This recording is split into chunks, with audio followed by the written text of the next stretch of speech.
काफी सारे स्टूडेंट एक कमेंट करते हैं कि भैया हमारे जो नंबर है, क्योंकि इसके रिगार्डिंग मैंने अभी 2 से 3 दिन पहले भी एक वीडियो बनाया था कि भैया उसमें थोड़ा सा हमें कंफ्यूजन रह गया कि हमारे जो एक्सटर्नल मार्क्स हैं और जो हमारे बैक वाले पेपर हैं उनमें से कौन से नंबर को कंसीडर किया जाता है। तो उस वीडियो को देखने के बाद में काफी सारे स्टूडेंट कंफ्यूज हुए कि भैया हमारे को ये चीज क्लियर नहीं हुई, आप पहले सेमेस्टर का भी बच्चे का रिजल्ट लेकर के आओ तब हमें क्लियर होगी चीजें। तो प्यारे बच्चों, मैं यहां पर आप लोगों के लिए पहले सेमेस्टर का भी उस बच्चे का रिजल्ट लेकर के आ गया हूं और ये इस बच्चे का दूसरे सेमेस्टर का रिजल्ट है। अगर जो आप इधर देखोगे दूसरे सेमेस्टर का रिजल्ट है।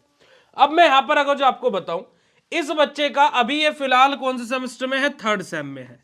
कौन से सेम, माफ कीजिएगा, अभी ये बच्चा क्या आ गया, थर्ड सेम में नहीं, फिफ्थ सेम में है। ठीक है, जो हमारा बच्चा है अभी कौन से सेमेस्टर में है, फिफ्थ सेमेस्टर में है। ठीक है, इस बच्चे की जो बैक लगी, ये पहले सेमेस्टर में भी इसकी बैक लगी एचएपी में। ठीक है, एचएपी में इसकी बैक लगी क्योंकि 24 नंबर इंटरनल मिले, 19 नंबर इसको एक्सटर्नल मिले।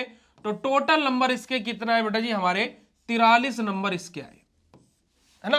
कितने नंबर से बैक लगी यहां पर, 7 नंबर से बैक लगी। ठीक है जी, कौन से सेमेस्टर में, पहले सेमेस्टर में। वहीं पर ही जब ये बच्चा दूसरे सेमेस्टर में आया, दूसरे सेमेस्टर में भी इसकी सेम सब्जेक्ट यानी कि एचएपी में ही बैक लगी, जहां पर इसको एक्सटर्नल में कितने नंबर मिले बेटा जी, 23 नंबर मिले। इंटरनल में माफ कीजिएगा 23 नंबर मिले, एक्सटर्नल में 20 नंबर मिले, यहां पर भी टोटल इसके 43 नंबर हुए। अब यहां पर देखा जाए तो इसको 7 नंबर की बैक इधर है, 7 नंबर की इधर है और 14 नंबर का ग्रेस नहीं मिलता है, नहीं मिलता है जी 14 नंबर का ग्रेस। ठीक है, 8 से 10 नंबर तक का ग्रेस मिल जाता है। तो अब यहां पर क्या हुआ, इस बच्चे को हमने सजेशन किया कि बेटा आप क्या कीजिए, आप बैक का फॉर्म फिल कीजिए दोनों ही सब्जेक्ट का, क्योंकि पीडब्ल्यूजीबी क्यों लिखवाना है भाई, है ना। तो इसने दोनों ही सब्जेक्ट का बैक का पेपर दिया, पहले सेमेस्टर की एचएपी का भी और दूसरी सेमेस्टर का भी। पहले सेमेस्टर की एचएपी में इसके 34 नंबर आए, तो इंटरनल में 24 थे, इंटरनल में 24 थे, एक्सटर्नल में अब बैक देकर के 34 नंबर है, तो टोटल नंबर हो गए 58, यानी कि ये बैक हो गई क्लियर। तो जो इसके रिजल्ट का स्टेटस दिखाने लगा वो क्या दिखाने लगा, COP 0, यानी कि अब ये सेमेस्टर पूरा क्लियर हो गया है। अब फिर बात आई दूसरे सेमेस्टर की। दूसरे सेमेस्टर का जब इस बच्चे ने पेपर दिया बैक का एचएपी का, तो यहां पर इस बच्चे को क्या देखने को मिला जी, यहां पर इस बच्चे को देखने को मिला इसके बैक में और कम नंबर हो गए, यानी कि जो इसके 23 नंबर तो इंटरनल में मिले ही थे, एक्सटर्नल में पहले 20 थे पर बैक पेपर में आए 5 नंबर, तो 23 और 5 कितने हो गए बेटा जी, हमारे 28 नंबर हो गए। अब तो इसको पास होने के लिए पहले तो 14 ही नंबर चाहिए थे, अब इसको पास होने के लिए कितने नंबर चाहिए भाई, 22 नंबर चाहिए। तो ये तो फिर से फंस गया। पर लेकिन ऐसा नहीं हुआ। हुआ क्या इस बच्चे के साथ में, इस बच्चे ने बड़ा ही यूनिवर्सिटी का जो नियम है वो क्या है कि जो भी आपका एक्सटर्नल मार्क्स होंगे और जो भी आप बैक के पेपर दोगे, इन दोनों पेपरों में जो ज्यादा नंबर आप प्राप्त करोगे, जहां पर भी आप बैक में ज्यादा प्राप्त कर रहे हो या एक्सटर्नल में ज्यादा प्राप्त कर रहे हो, उस नंबर को मान्यता दी जाएगी, यानी कि वो नंबर आपके कंसीडर किए जाएंगे, जो कम होंगे उनको कंसीडर नहीं किया जाएगा। तो इसी वजह से इस बच्चे के जो बैक वाला पेपर था उसका जो रिजल्ट है वो माना ही नहीं गया। जो इसके पहले एक्सटर्नल में नंबर आए थे, कितने बेटा जी, 20 नंबर आए थे, उन्हीं को मान्यता दी गई, जिस कारणवश जो इसके नंबर रहे वो कितने रहे बेटा जी, 43 ही रहे।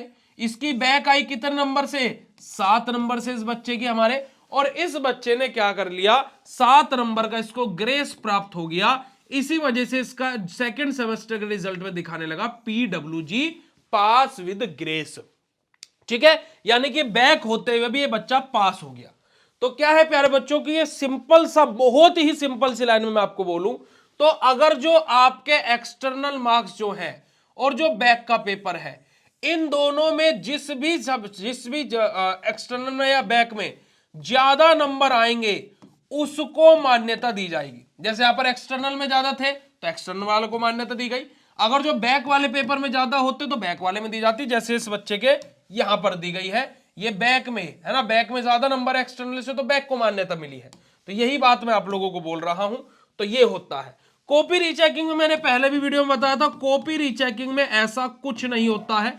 कॉपी रीचेकिंग के बाद में, जैसे आपने कॉपी रीचेकिंग के लिए अप्लाई किया तो आपके नंबर बढ़े, सेम रहे या घटे, जो भी कॉपी रीचेकिंग के बाद में नंबर आएंगे वो ही मान्य होंगे। जैसे फॉर एग्जांपल इस बच्चे के एचएपी में 20 नंबर थे, कॉपी रीचेकिंग के बाद इसके 5 नंबर आए तो 5 ही नंबर माने जाएंगे, अब 20 नहीं माने जाएंगे। ठीक है, तो बैक में क्या कॉन्सेप्ट होता है और कॉपी रीचेकिंग में क्या कॉन्सेप्ट होता है आपको बड़े ही सरलता से क्लियर हो गया होगा। पर लेकिन मेरा एक और क्वेश्चन आप सभी लोगों से यह है कि बैक और कॉपी रीचेकिंग की नौबत ही क्यों आए? इससे तो अच्छा हम लोग पढ़ लेना भाई। तो आप लोग प्ले स्टोर से बीएसवी फार्मेसी का ऐप डाउनलोड करो और मेरी बात सुन लो बस कि एक सेमेस्टर में ज्वाइन करना, हर सेमेस्टर में बार बार आओगे, ये मैं वादा करता हूं, क्योंकि इतना अच्छा content, live classes, model paper, previous question paper, आपकी test series, recorded lecture, PDF notes, weekly test, monthly test, आपके marathon classes, one shot lecture, सब कुछ आपको मिलेगा और आपके घर पर नोट्स को भी डिलीवर किया जाएगा। अगर जो आप मास्टर कोर्स को ज्वाइन करते हो, फ्री ऑफ कॉस्ट नोट्स आपके घर पर आएंगे। एक इस तरीके की टी शर्ट आपके घर पर आएगी बिल्कुल फ्री ऑफ कॉस्ट, अगर जो आप मास्टर कोर्स ज्वाइन करते हो। तो फटाफट जाइए प्ले स्टोर से बीएसपी फार्मेसी आप डाउनलोड कीजिए, कोर्सेज में ज्वाइन कीजिए और बाकी ये वीडियो कैसा लगा कमेंट सेक्शन में कमेंट करके जरूर बताइएगा।